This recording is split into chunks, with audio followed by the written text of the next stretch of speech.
Hola, soy el doctor Marco Umaña Ramírez, especialista en medicina de emergencias. Trabajo en el Hospital Rafael Ángel Calderón Guardia.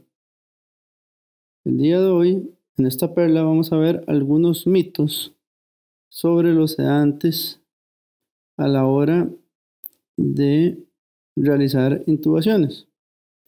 Entonces, el primer mito es con respecto a que muchas veces estamos acostumbrados a utilizar tecnicismos o dosis que realmente no son las correctas.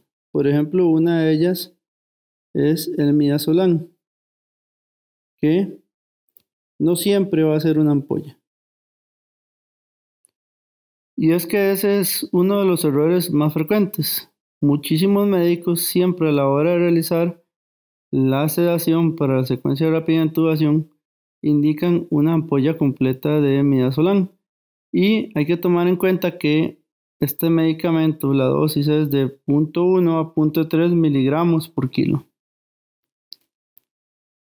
Entonces, por ejemplo, si tenemos un adulto mayor de 50 kilos, la dosis que le va a corresponder a ese paciente va a ser entre 5 a 15 miligramos, tomando en cuenta que no siempre se usa la dosis mayor. Entonces, vean cómo muchas veces podemos estar pasando una ampolla completa en un paciente que probablemente lo que ocupen sea 5 miligramos, o sea, estamos pasando 3 veces la dosis que ese paciente ocupa. Tomando en cuenta también que esto va a hacer que los efectos adversos de dicho medicamento se aumenten en estos pacientes. Por ejemplo, uno de ellos es la hipotensión. El otro mito es con respecto al uso de la ketamina. Y es que siempre se ha dicho que la ketamina produce alucinaciones visuales y auditivas. Entonces, no siempre vamos a ver elefantes de colores, porque con respecto a la ketamina va a ser dosis dependiente. Entonces, por ejemplo, la dosis de ketamina es de 0,5 a 2 miligramos por kilogramo. Entonces, si usamos una dosis pequeña de 0,5, va a ser más analgésico y menos sedante, y probablemente esto no me vaya a producir las alucinaciones. Otra cosa importante con respecto a la ketamina, siempre se ha dicho que no debería utilizarse ketamina en trauma de cráneo porque aumenta la presión arterial y esto va a aumentar la presión intracraneana como aumento de todas las presiones. Sin embargo, esto es un mito. Realmente la ketamina es un medicamento que perfectamente se puede utilizar en trauma de cráneo y no nos va a elevar la presión intracraneana. Ahora, el medicamento que siempre indican que es el mejor y que es la gran maravilla es el propofol. Pero recordemos que este medicamento hay que usarlo con muchísimo cuidado porque tiene sus efectos colaterales. Entre ellos es acidosis metabólica. El paciente con baja reserva cardiopulmonar puede tener depresión cardiorrespiratoria e inclusive pueden los pacientes hacer asistolia, pueden tener agitación psicomotriz y por último, cuando usan dosis elevadas y por tiempo prolongado, sobre todo en infusiones, pueden tener el síndrome de infusión de propofol y también pueden asociar hiperlipidemia. Otra cosa importante es que este medicamento produce hipotensión. Entonces es importante tomar en cuenta estos efectos colaterales. Si bien es un buen medicamento para hacer sedaciones, hay que usarlo con mucha cautela. Entonces, ¿cuál es el elegido? El etomidato. El etomidato es un sedante que perfectamente se puede utilizar en pacientes en shock, por lo cual, por estas características, hace que sea el de elección en muchísimos pacientes en los servicios de emergencia. Ahora, ¿qué va a pasar con esos pacientes que nos llegan muchas veces en estado de shock y que tienen acidosis metabólica severa?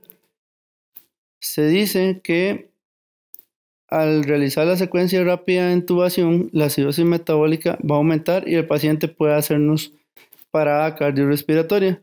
Sin embargo, si usted tiene un paciente que está en estado de shock y ocupa realizar una sedación, entonces una buena idea es, podemos usar dosis push de vasopresores. ¿Cómo se utiliza esto? Bueno, podemos agarrar una ampolla de epinefrina y la diluimos en 10 cc de solución salina.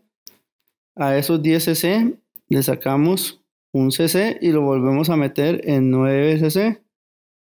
Y esto me va a dar una dilución de 1 en 1000. O otra manera más fácil es agarrar una ampolla de epinefrina y ponerla en 100 cc de solución salina, que queda con la misma dilución que la que dije anteriormente. Entonces, las dosis push de vasopresores es una excelente opción. Ahora, ¿qué pasa con los relajantes musculares? Sobre todo los despolarizantes. Hay que recordar que el relajante muscular es ideal o hay que utilizarlo en la A, ¿verdad?